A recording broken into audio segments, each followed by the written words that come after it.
যারা বাংলাকে খাটো করে অনুপ্রবেশকারীদের আঁতুড়ঘর বলে আখ্যায়িত করেছিল বা কালিমালিপ্ত করেছিল, 1-1.5 কোটি রোহিঙ্গার নাম বাদ যাবে, 1.5 কোটি বাংলাদেশিরা থাকে, তাদের এই তথ্য ইলেকশন কমিশনের এসআইআর খারিজ করে দিয়েছে।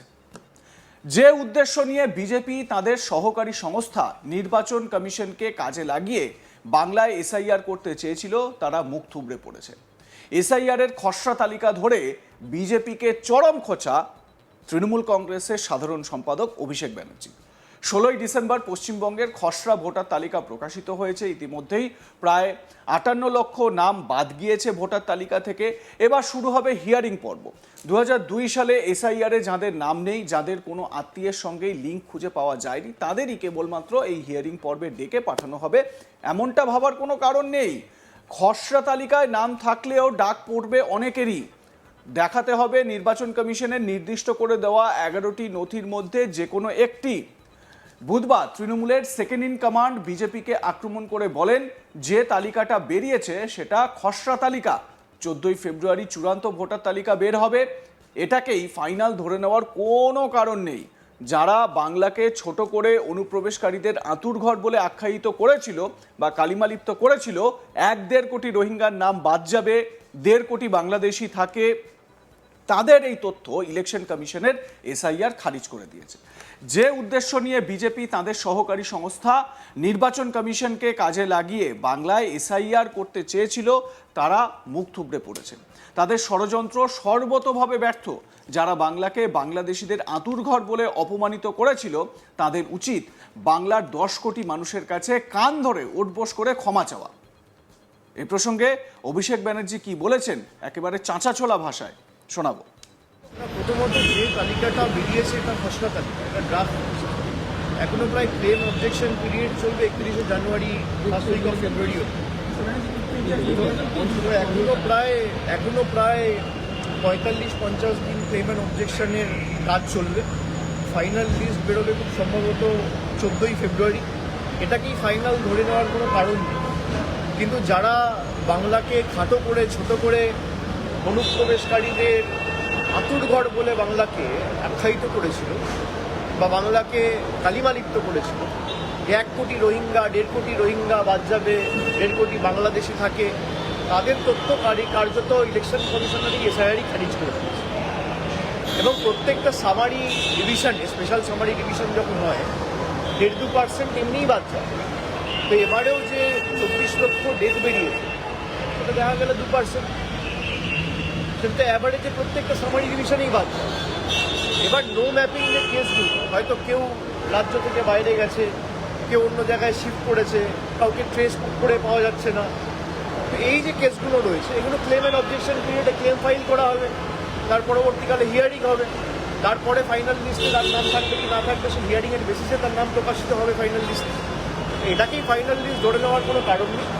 তবে যে উদ্দেশ্য নিয়ে বিজেপি তাদের সহকারী সংস্থা নির্বাচন কমিশনকে কাজে লাগিয়ে বাংলা এসআইআর করতে চেয়েছিল, তারা মুখ থুবড়ে পড়েছে এবং তাদের ষড়যন্ত্র সর্বতভাবে ব্যর্থ।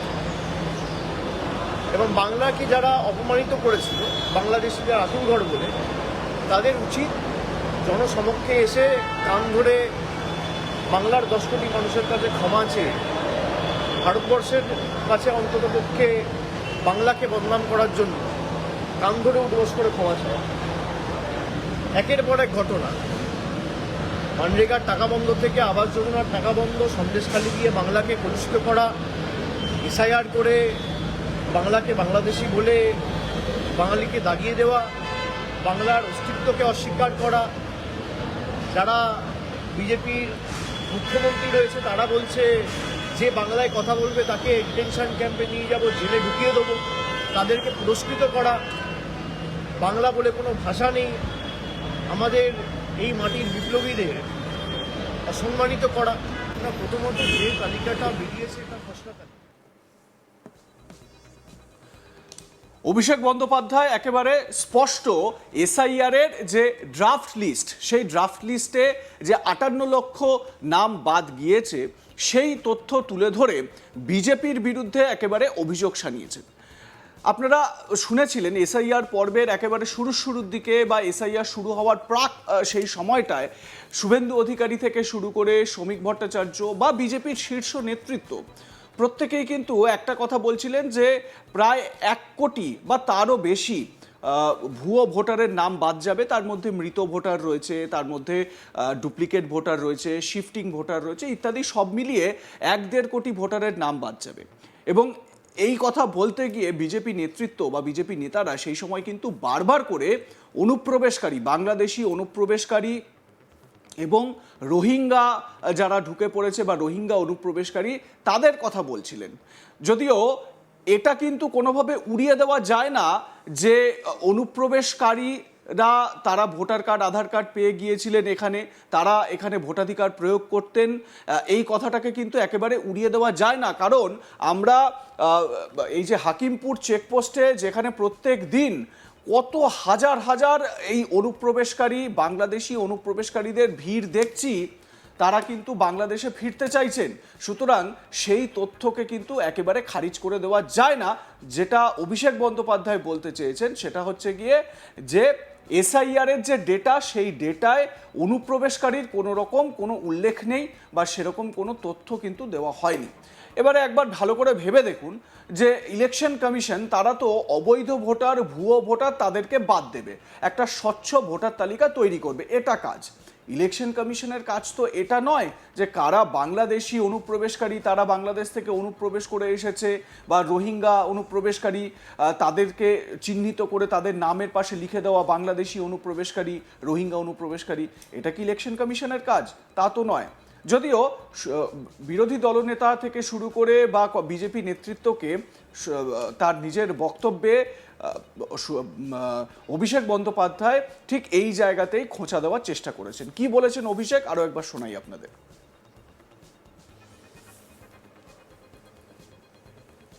প্রথমত যে তালিকাটা বেরিয়েছে এটা খসড়া তালিকা, এটা ড্রাফট। এখনো প্রায় ক্লেম অবজেকশন পিরিয়ড চলবে 31শে জানুয়ারি, ফার্স্ট উইক অফ ফেব্রুয়ারি। এখনো প্রায় 45-50 দিন ক্লেম অ্যান্ড অবজেকশনের কাজ চলবে। ফাইনাল লিস্ট বেরোবে খুব সম্ভবত 14ই ফেব্রুয়ারি। এটাকেই ফাইনাল ধরে নেওয়ার কোনো কারণ নেই। কিন্তু যারা বাংলাকে খাটো করে, ছোট করে, অনুপ্রবেশকারীদের আতুরঘর বলে বাংলাকে আখ্যায়িত করেছিল বা বাংলাকে কালিমালিপ্ত করেছিল, 1 কোটি রোহিঙ্গা, 1.5 কোটি রোহিঙ্গা বাদ যাবে, 1.5 কোটি বাংলাদেশি থাকে, তাদের তথ্য কার্যত ইলেকশন কমিশনারই এসআইআরই খারিজ করে দিয়েছে। এবং প্রত্যেকটা সামারি ডিভিশনে, স্পেশাল সামারি ডিভিশন যখন হয়, 1.5-2% এমনিই বাদ যায়। তো এবারেও যে 24 লক্ষ ডেথ বেরিয়েছে, ওটা দেখা গেল 2%। আপনাদের মতামত জানাতে ভুলবেন না। দেখতে থাকুন আজ তাক বাংলা, সাবস্ক্রাইব করুন আমাদের ইউটিউব চ্যানেলটি, বেল আইকন প্রেস করুন নোটিফিকেশন পেতে।